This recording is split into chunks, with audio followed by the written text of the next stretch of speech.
This is TWiT.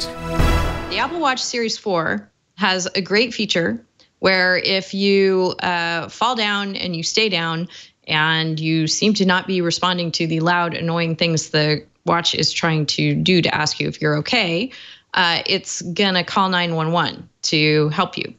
And this, facially seems to be a great thing for people who may need this help. However, as Elizabeth Joe, who is a law professor at UC Davis, pointed out, there is an exception to the Fourth Amendment. It's called the community caretaking exception, which allows law enforcement to enter a home without a warrant. And I don't know how that's triggered, if it's when someone in the home voluntarily calls for emergency services, or when a watch. I guess by definition, I would think this is how this would play out. If you're wearing a watch that will call 911 for you, that's going to be interpreted as voluntarily calling 911. So they can enter your home without a warrant.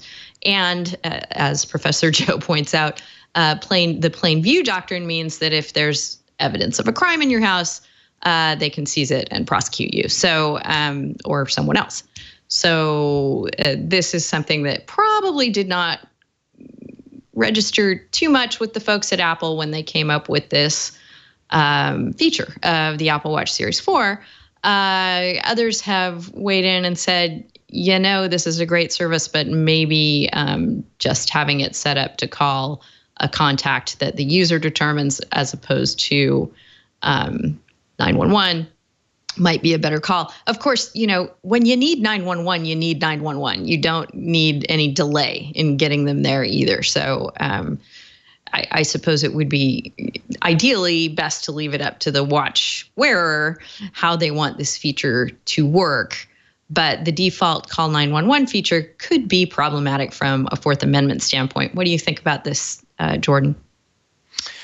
Oh, it's a good question. I think for a technology like this, the benefits are going to outweigh the any risks of the Fourth Amendment. This is such a problem for not just elderly, but any medical emergency. And I think it may be a bridge too far to say that this is automatically going to call the police, and then the police are going to show up at your door and break in and find some contraband or something. I don't know if that's very realistic. It seems to me that the fire department or an EMT or an ambulance would be the one that would be dispatched. But nonetheless, one of the problems here is going to be false alarms. And I don't know much about the technology to know its accuracy, but false positives are going to be a drain on community resources. I suppose you're better safe than sorry, but if there's some sort of error or if the accuracy isn't really what we want it to be, I could see this being a headache for first responders. Chickenhead 21 in IRC says, I've fallen and I can't hide my stash. Kind of busting up here. Stefan? This reminds me of the security alarms that a lot of people have that provide a sort of a warning to people that, if you break into this house, there will be a loud sound, and 3 hours later the police might show up. And yes. On the homeowner end, it's like if you don't disable this in the first 30 seconds, you will be fined $100 for wasting the police's time, whether or not they show up. And which is to say, this sounds like a first step in a technology that's going to mature in a while, and it sounds a little bit like a beta test that's being distributed to a lot of people to gather some data and tweak the technology and make it better. And you could see it in its mature form being very useful, and I hope that it saves lives.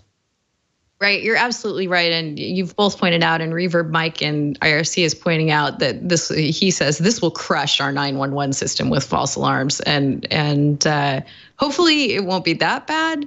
But the scenario you bring up, Stefan, the city generally can, as you say, reach out and fine you if your alarm's going off too much, and pestering them.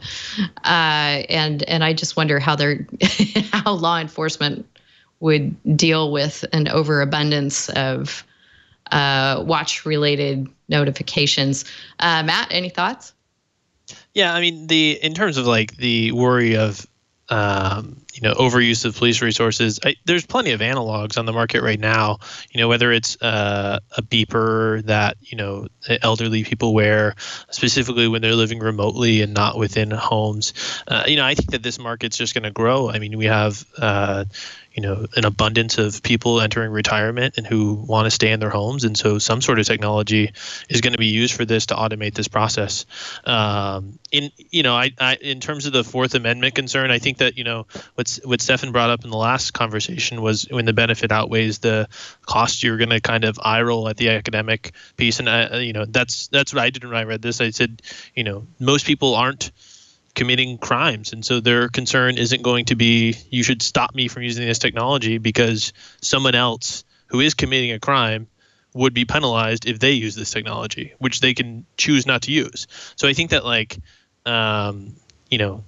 that's I think that that's the overlay of these two conversations. I think that feeling is probably going to be the one that wins out.